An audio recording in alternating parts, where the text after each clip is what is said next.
ఎక్కడో ఒక చోట ఏదో ఒక దగ్గర చిన్న పొరపాటు జరిగితే దాన్ని ఆధారంగా చేసుకొని తెలంగాణ విద్వత్సభను విమర్శించడం కానీ, లేదా తెలంగాణ విద్వత్సభపై ఏదో ఒక అపప్రథ మోపడానికి కానీ ప్రయత్నం చేస్తే, అంటే వాళ్ళ యొక్క స్వయంకృతంగా చేస్తే మనం దానికి ఏం చెయ్యలేము.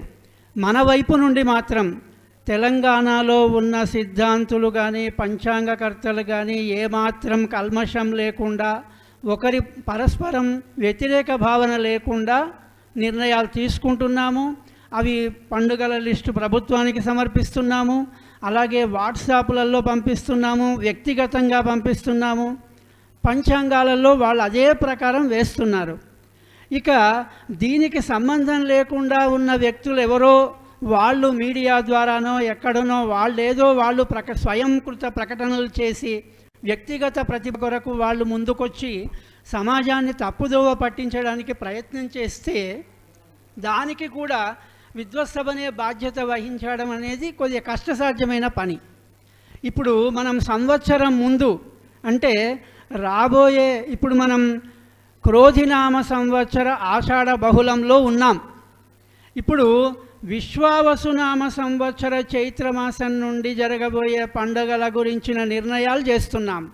అంటే 6 మాసాల ముందే మనం పండుగల నిర్ణయాలు చేయడానికి ఇక్కడ వేదిక తయారు చేసి ప్రభుత్వ సహాయ సహకారాలు తీసుకొని దూర ప్రయాణం చేసి వచ్చి ఇక్కడ శ్రమ కోర్చి, నిర్వాహకులు కూడా ఎంతో వ్యయ ప్రయాసల కోర్చి ఈ కార్యక్రమాన్ని అంతా ఏర్పాటు చేసి, మళ్ళీ ఇప్పుడు కూడా మీడియా ద్వారా లైవ్ ప్రసారం చేసి ప్రభుత్వానికి సమర్పించి, ప్రభుత్వం కూడా సెలవులు ప్రకటించిన తర్వాత అప్పుడు సమయానికి పండుగ వచ్చిన సందర్భంలో 1-2 రోజుల ముందే మీడియా ముందు ఎవరో వాళ్ళు ప్రకటిస్తే దానికి విద్వత్సభ ఎలా బాధ్యత వహిస్తుంది?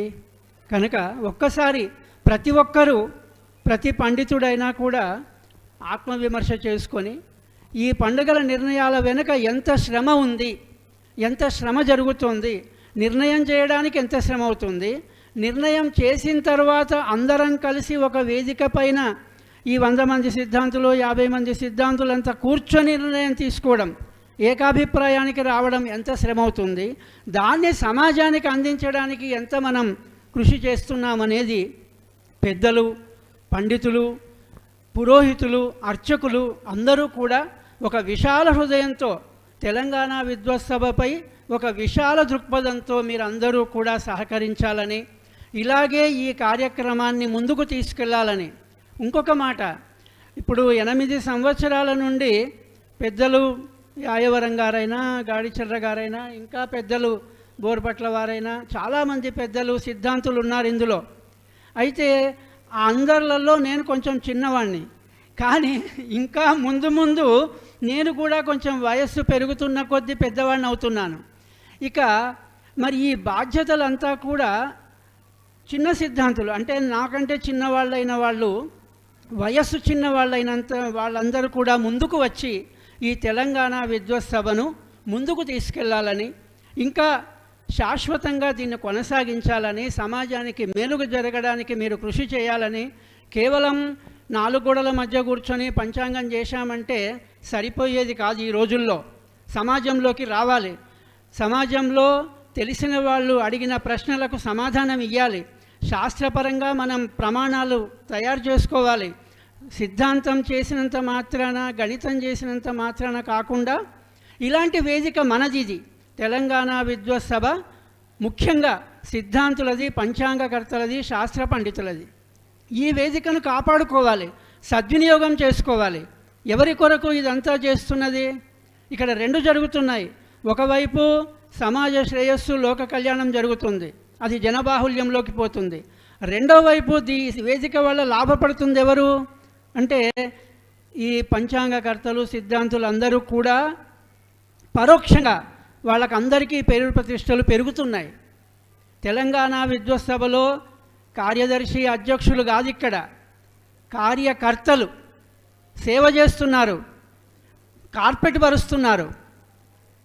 ఇలాంటి కార్యక్రమం వల్ల జరిగే లాభం ఎవరికంటే పరోక్షంగా పంచాంగకర్తలకు, సిద్ధాంతులకు, శాస్త్ర పండితులకు, పురోహితులకు, అర్చకులకు అందరికీ లాభం జరుగుతోంది. ప్రజలు తర్వాత ప్రజల కోసం ఇంతమంది లాభపడుతున్నారు. ఇది ఒక్కసారి గుర్తించి అందరూ కూడా విశాల దృక్పథంతో, విశాల హృదయంతో, పౌరోహితులు, అర్చకులు కూడా సిద్ధాంతుల వైపు చిన్నచూపు చూడకుండా వాళ్ళను గౌరవించే విధంగా, వాళ్ళు చేసిన నిర్ణయాల్లో ఏమైనా సందేహాలుంటే ప్రత్యక్షంగా అడిగి తెలుసుకోవచ్చు, పరోక్షంగా విమర్శించాల్సిన అవసరం లేదు. ఇవాళ ఎవరు కూడా అంటే చేతగాకుండా లేరు. అందరి చేతులలో కూడా పెద్ద పెద్ద ఫోన్లు ఉన్నాయి. ఏదైనా సంశయం వచ్చినప్పుడు ప్రత్యక్షంగా అడిగి తెలుసుకోవచ్చు.